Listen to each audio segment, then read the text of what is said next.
Assalamualaikum warahmatullahi wabarakatuh. Perkenalkan, kami dari kelompok 5 kelas pengauditan 2 yang beranggotakan Ahmad Rifai BP 181053 1060, Arif Gunawan BP 181053 2040, dan Naufal Alwanda BP 181053 2058. Pada kesempatan kali ini kami akan menjelaskan materi audit siklus akuisisi dan pembayaran mengenai pengujian pengendalian, pengujian substantif atas transaksi, dan utang usaha. Yang pertama, akun dan kelas transaksi dalam siklus akuisisi dan pembayaran. Nah, apa sih tujuan dari audit atas siklus akuisisi dan pembayaran ini? Tujuan dari audit atas siklus akuisisi dan pembayaran ini adalah untuk mengevaluasi apakah akun-akun yang dipengaruhi oleh akuisisi barang dan jasa serta pengeluaran kas bagi akuisisi tersebut disajikan secara wajar, sesuai dengan prinsip-prinsip akuntansi yang diterima umum. Yang dimaksud disajikan wajar sesuai prinsip akuntansi adalah mengacu pada Standar Akuntansi atau SA 550 paragraf 10. Yang dimaksud transaksi wajar adalah suatu transaksi yang dilaksanakan berdasarkan ketentuan dan kondisi antara seorang pembeli yang bersedia dan juga penjual yang bersedia pula, yang bertindak independen satu sama lainnya, serta berusaha mewujudkan kepentingan mereka masing-masing. Terdapat 3 kelas transaksi yang dimasukkan ke dalam siklus. Yang pertama, akuisisi barang dan jasa, pengeluaran kas, retur, dan pengurangan pembelian, serta diskon pembelian. Selanjutnya, 10 akun khusus yang terlibat dalam siklus akuisisi dan pembayaran yang ditunjukkan oleh akun T. Nah, dalam slide ini telah dipaparkan gambar mengenai akun-akun yang terkait dalam siklus akuisisi dan pembayaran. Terdapat 10 akun dalam siklus akuisisi dan pembayaran ini, yaitu kas di bank, retur pengurangan pembelian, diskon pembelian, akun pengendali beban manufaktur, akun pengendali beban penjualan, akun pengendali beban dibayar di muka, properti pabrik, serta pembelian bahan baku. Nah, akun-akun ini menunjukkan bahwa setiap transaksi didebitkan dan dikreditkan pada utang usaha, karena banyak perusahaan melakukan akuisisi secara langsung menggunakan cek atau petty cash. Nah, kita asumsikan bahwa akuisisi yang dilakukan secara tunai diproses dengan cara yang sama, seperti yang dilakukan dengan utang usaha, seperti kita ambil contoh kas di bank. Ada transaksi yang menimbulkan kas di bank, di mana kas tersebut dipasangkan dengan utang usaha pada pengeluaran kas. Selanjutnya, fungsi bisnis dalam siklus, serta dokumen dan catatan terkait. Pertama, memproses pesanan pembelian. Permintaan akan barang dan jasa oleh personil klien merupakan titik awal bagi siklus ini. Bentuk pasti dari permintaan itu dan persetujuan yang diperlukan tergantung pada sifat barang dan jasa serta kebijakan perusahaan. Yang kedua, menerima barang dan jasa. Penerimaan barang dan jasa dari vendor oleh perusahaan merupakan titik kritis dari siklus karena merupakan saat di mana sebagian besar perusahaan mulai mengakui akuisisi dan kewajiban terkait pada catatannya. Jika barang telah diterima, pengendalian yang memadai akan mewajibkan dilakukannya pemeriksaan atas deskripsi, kuantitas, kedatangan yang tepat waktu, dan kondisinya. Laporan penerimaan atau receiving report adalah kertas atau dokumen elektronik yang dibuat pada saat barang diterima. Laporan tersebut mencantumkan deskripsi barang, kuantitas yang diterima, tanggal diterima, dan data lainnya yang relevan. Yang ketiga, mengakui kewajiban. Pengakuan kewajiban yang tepat atas penerimaan barang dan jasa memerlukan pencatatan yang tepat waktu dan akurat. Pencatatan awal akan mempengaruhi laporan keuangan dan pengeluaran kas aktual. Karena itu, perusahaan harus berhati-hati mencantumkan semua transaksi akuisisi, hanya akuisisi yang dilakukan dan pada jumlah yang tepat.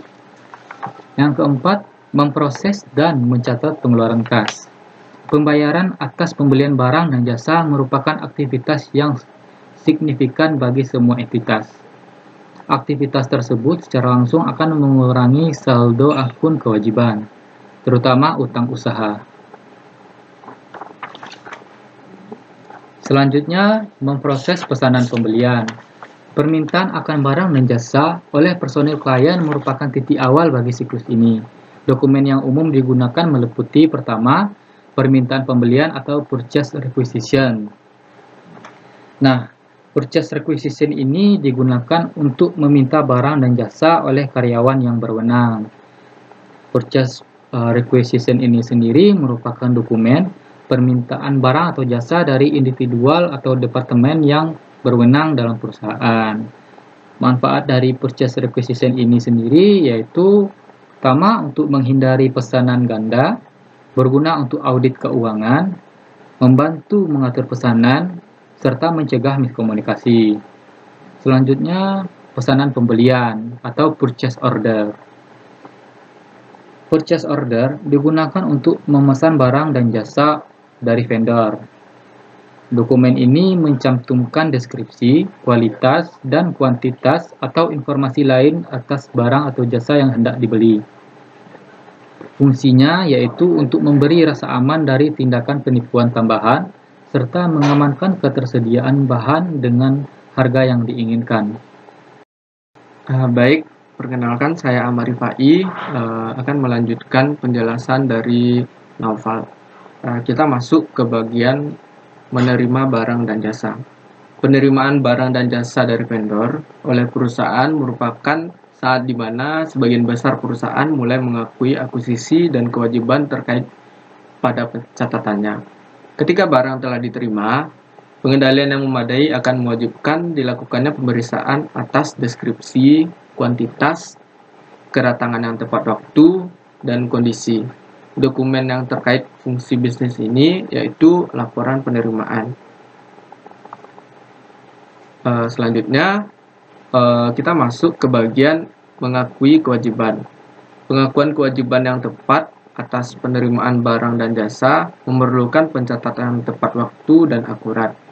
Dokumen dan catatan umum meliputi ada beberapanya, yaitu ada 8. Yang pertama itu ada faktur vendor, yang kedua ada memo debit, yang ketiga ada voucher, yang keempat ada file transaksi akuisisi, yang kelima ada jurnal akuisisi atau listing, yang keenam ada file induk utang usaha, yang ketujuh ada neraca saldo utang usaha, dan yang terakhir itu ada laporan vendor.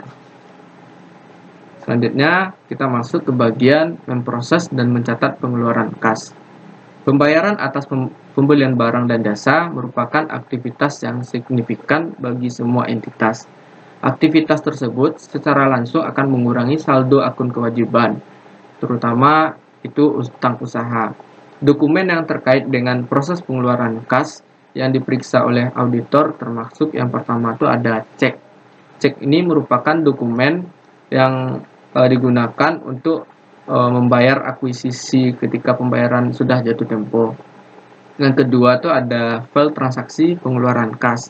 File transaksi pengeluaran kas ini adalah file yang dibuat untuk dengan komputer yang mencantumkan semua transaksi pengeluaran kas yang diproses oleh sistem akuntansi selama satu periode. Selanjutnya yang ketiga itu ada jurnal atau listing pengeluaran kas. Merupakan listing atau laporan yang dibuat dari file transaksi pengeluaran kas yang mencantumkan semua transaksi selama setiap periode waktu. Selanjutnya kita masuk ke metodologi untuk merancang pengujian pengendalian dan pengujian substantif atas transaksi. Ada beberapa metode yang dilakukan, seperti yang pertama itu kita memahami pengendalian internal akuisisi pengeluaran kas. Selanjutnya, menilai risiko pengendalian yang direncanakan, akuisisi, dan pengeluaran kas. Kita lanjut menentukan luas pengujian pengendalian. Pada luas pengujian pengendalian ini ditentukan oleh ketergantungan yang direncanakan pada pengendalian. Yang terakhir itu ada merancang pengujian pengendalian dan pengujian substantif atas transaksi untuk akuisisi dan pengeluaran kas guna memenuhi tujuan audit yang berkaitan dengan transaksi. Ada 4 juga. Yang pertama tuh prosedur audit, yang kedua ada ukuran sampelnya, yang ketiga ada item yang akan dipilih, selanjutnya yang terakhir itu ada penetapan waktu.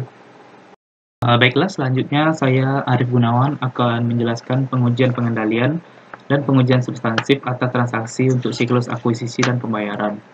Yang pertama itu untuk pengujian akuisisi meliputi 3 dari 4 fungsi bisnis, yaitu yang pertama memproses pesanan pembelian, yang kedua itu menerima barang dan jasa, yang ketiga itu mengakui kewajiban. Selanjutnya itu juga untuk pengujian pembayaran menyangkut fungsi keempat, yaitu memproses dan mencatat pengeluaran kas. Berikut metodologi untuk merancang pengujian dan rincian saldo utang usaha. Untuk tahap yang pertama itu ada mengidentifikasi risiko bisnis yang mempengaruhi utang usaha, terus menetapkan materialitas kinerja, dan menilai risiko inheren untuk utang usaha. Terus yang terakhir untuk tahap yang awal itu menilai risiko pengendalian untuk siklus akuisisi dan pembayaran. Untuk tahap kedua itu merancang dan melaksanakan pengujian pengendalian dan juga pengujian substansif atas transaksi untuk siklus akuisisi dan pembayaran. Selanjutnya itu untuk tahap yang ketiga itu ya merancang dan melaksanakan prosedur analitis untuk utang usaha dan juga merancang pengujian atas rincian saldo utang usaha untuk memenuhi tujuan audit yang berkaitan dengan saldo. Adapun itu prosedur audit, ukuran sampel, item yang dipilih, dan juga penetapan waktu. Berikut prosedur analitis untuk siklus akuisisi dan pembayaran. Berikut ada prosedur analitis dan juga salah saji yang mungkin terjadi. Untuk prosedur analitis yang pertama itu membandingkan saldo akun beban yang berhubungan dengan akuisisi dan dengan tahun sebelumnya. Di mana salah saji yang mungkin terjadi itu salah saji utang usaha dan beban. Berikut prosedur analitisnya mereview daftar utang usaha untuk melihat utang yang tidak biasa, non-vendor, atau utang yang berbunga. Di mana salah saji yang mungkin terjadi itu klasifikasi salah saji untuk kewajiban non-dagang. Selanjutnya prosedur analitisnya itu membandingkan utang usaha individual dengan tahun sebelumnya. Di mana salah saji yang mungkin terjadi itu akun yang tidak tercatat atau tidak ada atau salah saji. Berikut selanjutnya itu menghitung rasio seperti pembelian dibagi dengan utang usaha dan utang usaha dibagi dengan kewajiban lancar, di mana salah saji yang mungkin terjadi itu akun yang tidak tercatat atau tidak ada atau salah saji. Baik, terima kasih teman-teman telah menyaksikan presentasi dari kami. Apabila ada kesalahan dalam penyampaian kata, mohon dimaafkan. Assalamualaikum warahmatullahi wabarakatuh.